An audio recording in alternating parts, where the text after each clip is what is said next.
O direito de família ele tem uma íntima ligação com o direito de empresa. Quando nós falamos de uma empresa, nós temos que pensar ela como um patrimônio.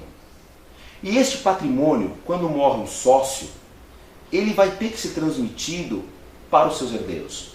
O problema é que, com base no princípio do affectio societatis, ou seja, só é sócio, daqui tem afeto, ele proíbe que as cotas sejam transmitidas imediatamente aos herdeiros. O que nós temos aqui é uma colisão entre princípios. E é por isso que o advogado, ao analisar um contrato social, ele tem que fazer com muito cuidado, porque ele tem que trazer regras claras de como proceder à transferência dessas cotas, a fim de proteger o maior patrimônio que é a empresa. O que nós temos geralmente visto muitas vezes no judiciário? É o inventariante se tornando sócio da empresa, sendo muitas vezes o gerente da empresa, e desprestigiando os demais sócios, porque uma verdade quase universal é que quem falece geralmente é o sócio majoritário. É difícil ver sócio minoritário falecer. Então, por alguma coincidência do destino, e isso acontece muito, nós temos muitas brigas de direito de empresa com direito de família. Então, por isso, que para proteger a empresa, o que deve ser feito? Cláusulas sociais do contrato social claras, como por exemplo, prevendo que no falecimento do sócio vai ser feito balanço especial, vai ser apurado este valor e pago em tantas parcelas ao espólio.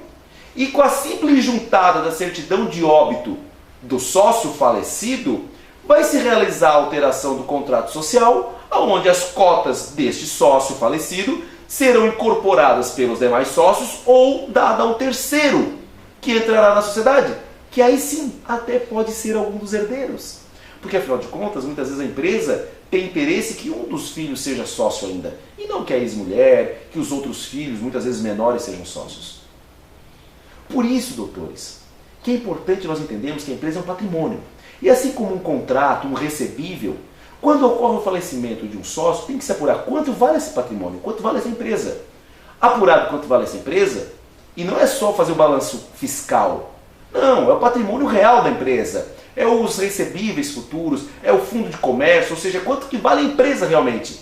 Da mesma forma como se o sócio, hipoteticamente, ao invés de falecer, quisesse sair da empresa. Quanto seria a sua apuração de haveres? Este valor vai ser pago ao espólio, que financeiramente, em espécie, vai dividir entre os herdeiros de acordo com as cotas sociais, com as cotas hereditárias lá do inventário. Porém, no que tange a sucessão, a situação ela parece complexa, mas ela é mais fácil. O grande problema está quando ocorre o divórcio de algum sócio. Porque quando um sócio se divorcia, muitas vezes se esquece que lá no conjunto de bens que o ex-cônjuge possui, além do carro, além da casa, existe também cotas de uma empresa.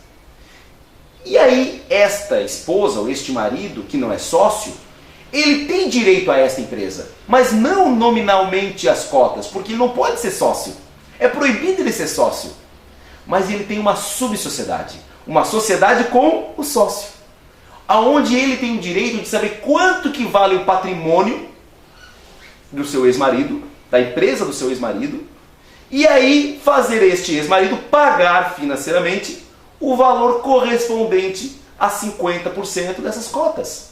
Porque muitas vezes essa empresa foi adquirida após a união.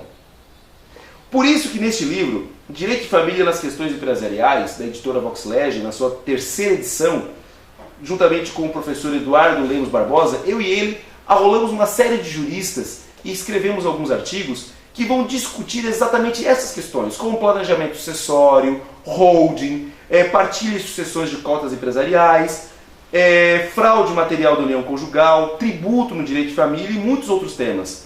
Temos grandes juristas como a professora Letícia Ferrarini, professor Rolf Madaleno, professor Conrado Paulino da Rosa, Bruna Vaz Alves, Milena Caliendo, Michael Oliveira e Luiz Serafim, entre vários outros juristas.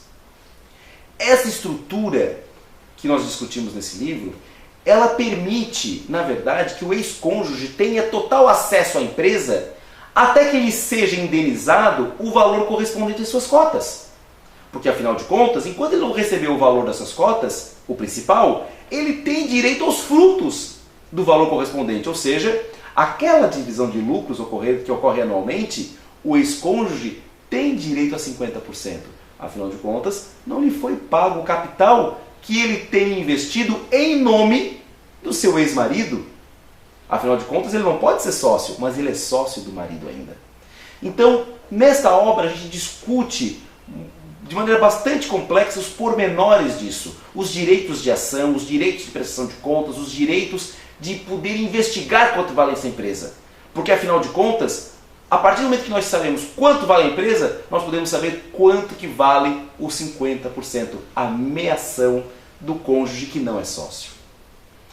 Esse tema ele tem alguns slides com várias jurisprudências, assim como artigos no meu site. Acessem www.douglasfreitas.adv.br, assine o canal e também curta a nossa página no Facebook, facebook.com/Douglas Freitas Advocacia. Até!